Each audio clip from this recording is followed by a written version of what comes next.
Buenas noches, profesor Roque David Calonge. Somos alumnos de Introducción al Derecho de la sección 30A.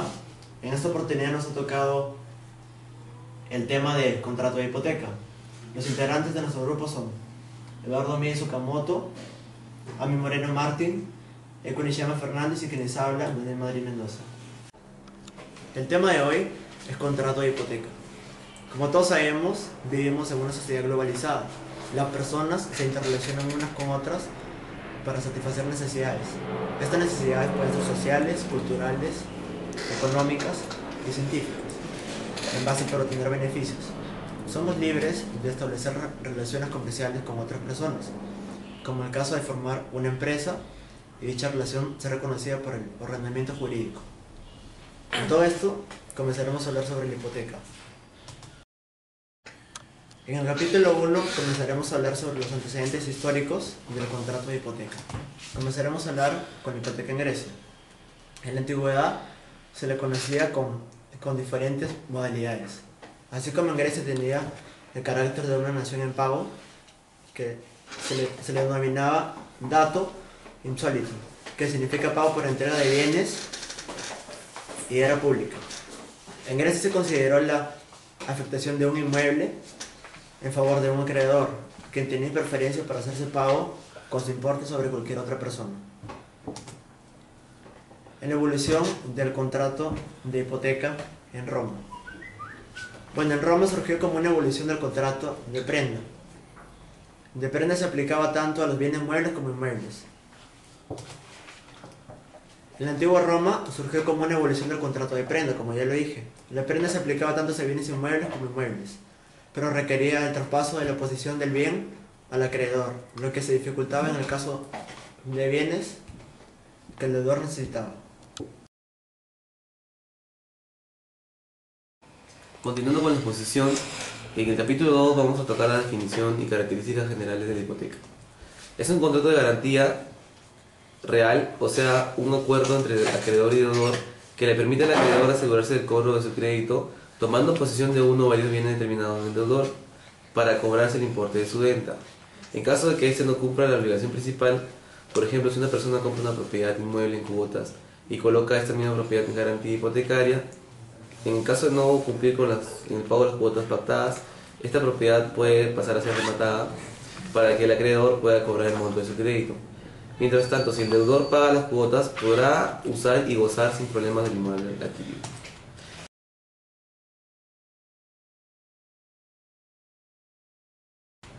En los requisitos que tienen para que este contrato de hipoteca sea válido, tenemos que la hipoteca se constituya sobre el bien de la propiedad del otorgante, que la hipoteca se constituya sobre un monto determinado o determinable, que se otorgue por escritura pública ante un notario y que se inscriba en el registro de la propiedad inmueble de los registros públicos.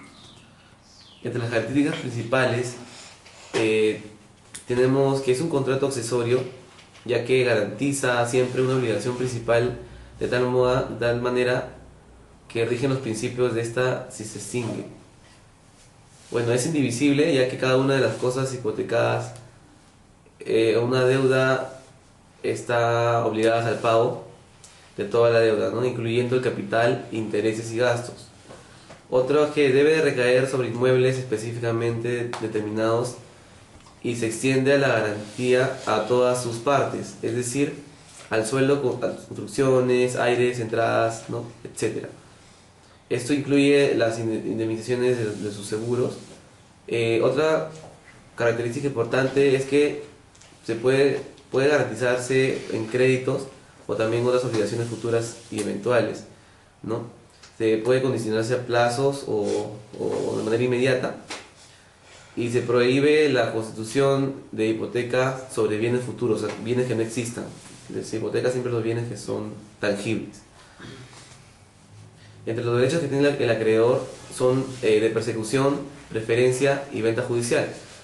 Persecución porque el acreedor tiene derecho en caso de incumplimiento de hacer vender el bien hipotecado y pagarse con el producto de su venta, cualquiera que sea el propietario o poseedor.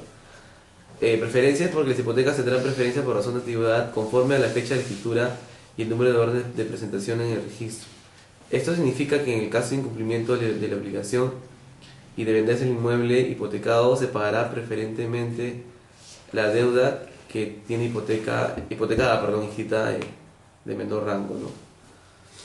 El acreedor, en caso de incumplimiento de la obligación, garantiza que podrá demandar la ejecución de garantías, o sea que se le pague la deuda dentro del término del 3 días, ¿no? El acreedor puede obligar esto como garantía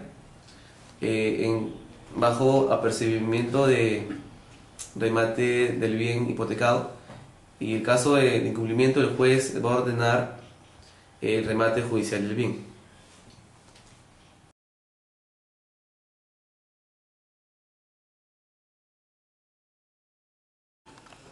Bueno, siguiendo con la exposición, ahora vamos a hablar sobre las clases de hipoteca. Las clases de hipoteca son 5. Está la hipoteca predial, la hipoteca popular, la hipoteca legal, la hipoteca naval y la hipoteca minera. La hipoteca predial trata sobre que es constituida sobre terrenos y edificaciones tanto urbanas como rurales. La hipoteca popular está constituida sobre terrenos y edificaciones ubicados en pueblos jóvenes. La hipoteca legal trata que está establecida según el Código Civil para proteger y garantizar algunas situaciones vinculadas con los inmuebles, tales como la establecida en favor del vendedor del inmueble cuyo precio no se le ha dado. La hipoteca naval está constituida sobre los buques y embarcaciones. También es un acto solemne que requiere de una escritura pública y de inscripción en el registro mercantil del departamento marítimo donde se encuentra.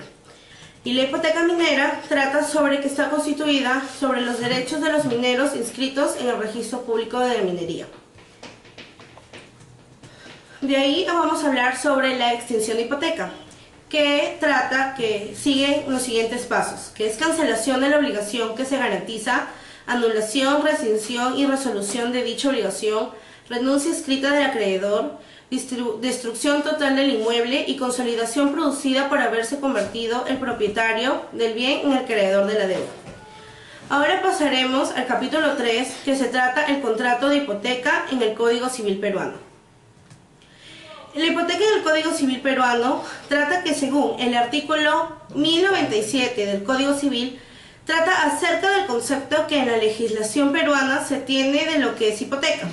Dicho artículo señala lo siguiente: por la hipoteca se afecta un inmueble en garantía del cumplimiento de cualquier obligación propia o de un tercero.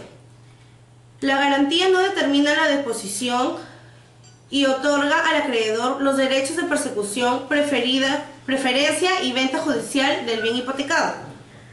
Dice la norma que se afecta un inmueble. En el capítulo 3 hablaremos del contrato de hipoteca en el Código Civil peruano. Dice el artículo 1097 del Código Civil trata acerca del concepto que en la legislación peruana se tiene de lo que es hipoteca. Dicho artículo señala lo siguiente: que por la hipoteca se afecta un inmueble en garantía del cumplimiento de cualquier obligación propia o de un tercero. La garantía no determina la disposición y otorga al acreedor los derechos de persecución, preferencia y venta judicial del bien hipotecado. Dice la norma que se afecta un inmueble en garantía del cumplimiento de cualquier obligación. En rigor, la hipoteca solo puede garantizar una obligación de dar dinero, pero no una obligación de hacer o no hacer. La razón es que la hipoteca desemboca en caso de incumplimiento del deudor en la venta del bien agravado. A continuación, hablaremos acerca de las características de la hipoteca en el Código Civil peruano. Cuando se estudia una institución jurídica, es conveniente que se estudie también sus características, ya que permite determinar los aspectos más importantes de la institución jurídica de la cual se habla. Las características principales son: primero, derecho real accesorio o garantía; carácter inmobiliario; tercero, constitución de la hipoteca por el deudor o por un tercero; cuarto, no hay desplazamiento del bien ni de disposición; quinto, especialidad. Esta característica no existe en la hipoteca general. Sexto, invisibilidad. Y séptimo, publicidad. Esta característica no existe en la hipoteca oculta. Ejecución de la hipoteca. En el Estado peruano, la hipoteca se ejecuta judicialmente, lo que encarece los costos de ejecución. Es necesario modificar el Código Civil peruano del año 1984, al igual que la Constitución Política peruana del año 1993, para permitir que la hipoteca se ejecute extrajudicialmente. Dejando constancia que las propuestas de reforma del Código Civil peruano del año 1984, publicadas en el Diario Oficial del Peruano, se plantea que debe reformarse el referido código en lo referido a la hipoteca, en el sentido que la ejecución de la misma pueda ser también extrajudicial. Es importante hablar acerca de la nulidad de la hipoteca. El Código Civil peruano posee normas que sancionan la ineficacia del acto jurídico, entre las cuales las normas que regulan la nulidad y anulabilidad del acto jurídico, normas que también se aplican a los contratos y a los derechos reales. Es decir, es posible declarar la nulidad relativa o absoluta de un acto jurídico, según las causales de nulidad establecidas en el Código Civil peruano del año 1984. En algunos supuestos, los derechos reales pueden ser declarados ineficaces. Es decir, la hipoteca puede ser declarada ineficaz aún en el caso de que la misma corra registrada en el registro.